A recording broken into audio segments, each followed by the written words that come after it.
లక్షలాది మందికి మన తెలుగు మ్యాట్రిమోనీ ద్వారా వివాహాలు జరిగాయి. తెలుగు వారి నంబర్ 1 చాయిస్ తెలుగు మ్యాట్రిమోనీ. మీరు కొనే బంగారం అసలుదేనా? కాకి బంగారంతో ఖర్చయిపోతున్నారా? కేడియం ఉన్నంత మాత్రాన కల్తీ లేనట్లేనా? క్యారెట్ల లెక్కేంటి? ప్యూరిటీ లుక్ ఏంటి? తరుగు మజూరి మాటల మర్మమేంటి? ధర్మకాటాలో ధర్మం ఎంతుంది? నగ వెనుక తెలియని దగా ఉందా? మాయా బంగారు లోకంలో ఏం జరుగుతోంది? బంగారంలో తరచూ వినిపించే మాట తరుగు మజూరి. పెద్ద పెద్ద హోర్డింగ్లు పెట్టి ఊదరగొడుతుంటారు. మా దగ్గర తరుగు లేదు, పెరుగు లేదని. కొందరు డిస్కౌంట్ ఇస్తామని అంటారు. అసలేంటి తరుగు, ఏంటా మజూరి? వాటి వెనక మర్మమేంటి? ఎక్కడ మోసపోయే అవకాశం ఉంది? అసలు వాటినెలా లెక్కిస్తారు? ఎలా చార్జ్ చేస్తారు? భార్య కళ్లల్లో ఆనందం కోసమో, కూతురు ముఖంలో సంతోషం కోసమో బంగారం కొంటూ ఉంటారు. దాన్ని కొందరు వీక్నెస్ అంటారు, ఇంకొందరు రిచ్నెస్ అంటారు, మరికొందరు సెంటిమెంట్ అని పిలుస్తారు. పేరు ఏదైనా సరే బంగారం విషయంలో చాలా మందికి చాలా టెక్నికల్ విషయాలు తెలియవు. డిస్కౌంట్ అడుగుతాం తప్పించి దాని వెనుక వాళ్ల కౌంట్ గురించి ఆలోచించాం. అంత టైం కూడా ఉండదు. పైగా వాళ్ళిచ్చే గిఫ్టుల మీద ఉన్న ధ్యాస వాళ్ళు చేసే థెఫ్ట్ మీద మనకుండదు. ఇక్కడే అసలు భాగవతం తెలుసుకోవాల్సిన అవసరం ఉంది. ఇందాక మనం క్యారెట్లు, ప్యూరిటీల గురించి తెలుసుకున్నాం కదా. అవే కాకుండా తరుగు, మజూరీ పదాలను కూడా తరచూ వింటుంటాం. ఇంతకీ ఏంటవి? ఇందుకు వాటి మీద షాపులు ఒక రేంజ్లో బాదుతాయి? ఒకవేళ డిస్కౌంట్ వగైరా ఇస్తే వాటినే ప్రముఖంగా ఎందుకు మెన్షన్ చేస్తాయి? ఫర్ ఎగ్జాంపుల్, మనం ప్యాంట్ షర్ట్ కుట్టండని టైలర్కు ఒక 5 మీటర్ల బట్టిచ్చామనుకుందాం. ఆ దర్జీ ఏం చేస్తాడు? ముందుగా కొలతలు, డిజైన్లు తీసుకుంటాడు. ఆ తర్వాత ఆ పీస్ని కట్ చేస్తాడు. ఆ తర్వాత కోరుకున్న స్టైల్లో కుడతాడు. ఇక్కడ తరుగు కటింగ్ అనుకుంటే, మజూరీ ఏమో స్టిచ్చింగ్ ఛార్జీలు. గోల్డ్ విషయంలో కూడా అంతే. బిల్లులో తరుగు అంటే వేస్టేజ్, మజూరీ అంటే మేకింగ్ ఛార్జీలు అని ప్రత్యేకంగా లెక్కగట్టి వసూలు చేస్తూ ఉంటారు. దీనివల్ల ఆర్నమెంట్ ధర పెరుగుతుంది. వీటిని ఎలా లెక్కిస్తారో ఒకసారి తెలుసుకుందాం. బంగారాన్ని ఒక డిజైన్గా మార్చే క్రమంలో కొంత బంగారం పోతుంది. దానినే తరుగు అంటారు. ఇది తయారీదారుకు నష్టాన్ని కలిగిస్తుంది. ఈ నష్టాన్ని భర్తీ చేసేందుకే తరుగు ఛార్జీని బిల్లులో కలుపుతారు. ఇది సాధారణంగా 5% నుంచి 14% వరకు ఉండే అవకాశం ఉంటుంది. ఈ తరుగు డిజైన్ను బట్టి ఉంటుంది. అంటే చివరాఖరికి 10 గ్రాముల రింగుకు 11 గ్రాముల రేటు చెల్లించాల్సి వస్తుంది. ఇక మజూరీ అంటే మేకింగ్ ఛార్జీలు.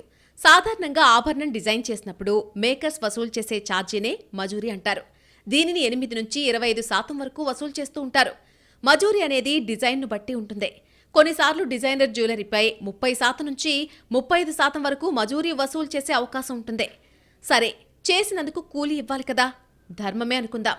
కానీ వాళ్ళేం చేస్తారు? మన అజ్ఞానాన్ని క్యాష్ చేసుకుంటారు. డిజైన్ వరకు ఓకే, కానీ అందులో కలిపే అలాయిస్ పర్సంటేజీ మారిపోతుంది. బంగారం తక్కువ, కల్తీ ఎక్కువ. ముద్ర మాత్రం 22 క్యారెట్లు కనిపిస్తుంది. ఇదే మాట విజయవాడకు చెందిన ఒక బంగారు వర్తకుడు చెబుతున్నారు. వేస్టేజ్ అనేది కంపల్సరీగా ఉంది. వేస్టేజ్ అనేది ఏంటంటే వాళ్ళ స్కిల్ డెవలపింగ్. అంటే వాళ్ళు ఇప్పుడు ఒక దర్జీకి మనం బట్టలు కుట్టడానికి ఇస్తే మనం మెటీరియల్ తీసుకుని ఇస్తాం, ప్యాంట్ షర్టు బిట్లు. అతను కట్ చేసి అతని స్కిల్ చూపించి మజూరీ జతకి 800, 1000 రూపాయలు ఒక్కొక్క షాప్ని బట్టి తీసుకుంటాడు. అలాగే దీంట్లో కూడా ఒక చేంజ్ చేయాలంటే మనం రా మెటీరియల్ ఇస్తే అతను చేంజ్ చేసి ఇస్తే అతనికి ఏంటి ఉపయోగం చెప్పండి. ఆ ఉపయోగం అనే దాన్ని తరుగు కిందగా ఇంత కావాలి నాకు. ఇదివరకు ఏంటంటే ఇంత కావాలని చెప్పకుండా దాంట్లో వెండి, రాగి ఎక్కువ శాతం కలిపేసి 22 సిటీ అని ఒక ముద్ర మాత్రం వేస్తాడు. అది 22 సిటీ ఉండేది కాదు. మేకింగ్ ఛార్జీల విషయంలో కార్పొరేట్ షాపులకు, లోకల్ మార్కెట్లకు చాలా వ్యత్యాసం ఉంది. వాల్యూ యాడెడ్ ఇక్కడ పెద్ద మీమాంస. అది గ్రామీణ ప్రాంత జనానికి పెద్దగా అర్థం కాదు. బేసిక్గా పబ్లిక్ గోల్డ్ రేట్ ఒక్కటే బేరీజ్ వేసుకుంటారు.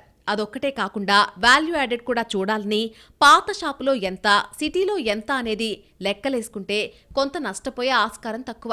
పెద్ద పెద్ద మహల్స్ లోపల కొనుక్కునే విషయానికి వస్తే, ఇక్కడ మార్కెట్ లోపల లోకల్ మార్కెట్లో కొనుక్కుంటే వ్యత్యాసం అనేది ప్రజలు నిర్ణయించుకోవాలి. ఒక 10 గ్రాములు అంటే బంగారం ధర ఒక్కటే చూడకుండా దాంట్లో ఉండే తరుగెంత, మిగతా వాల్యూ యాడెడ్ ఛార్జెస్ కలిపితే ఒక తులంకు ఇక్కడ నార్మల్ మన పాత షాపులలో ఎంత పడుతుంది, అదే 10 గ్రాముల నగ మొత్తం కలిపితే ఎంత పడుతుంది, అట్లా క్యాలిక్యులేట్ చేసుకుంటే సామాన్య ప్రజలకు చాలా క్లారిటీ ఉంటుంది.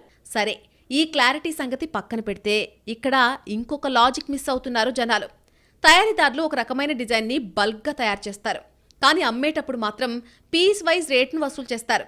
అంటే ఒక్క పీస్ మీదే బల్క్ రేట్ ఛార్జీలు వసూలు చేసుకుంటారు. అంటే 24 క్యారెట్ల తులం రేటుని 22 క్యారెట్ల తులానికి పెడుతున్నాం. ఎక్కడా నిజాయితీ లేదు. అసలు బంగారం అంటేనే మోసానికి బండ గుర్తు. అందుకే ఒక సామెత ఉంది, చెల్లికిచ్చే బంగారంలో కూడా వేసమెత్తు మోసం ఉంటుందట. అలా అనాదిగా ఒక నానుడి ఉంది. గట్టిగా అడిగితే మోసం కాదు, స్కిల్ అని అందమైన పేరు పెట్టేశారు. ఐటెం ఎంత చిన్నగా ఉంటే అంత ఎక్కువ మేకింగ్ ఛార్జీలు వసూలు చేస్తారు. ఎందుకంటే మైక్రో లెవెల్లో డిజైన్లుంటాయి కాబట్టి టైం ఎనర్జీ అంతా ఒక్క ఐటెం మీదనే పెట్టాల్సి వస్తుంది కాబట్టి అంత ఖర్చు జనం నుంచి ముక్కు పిండి వసూలు చేస్తారు.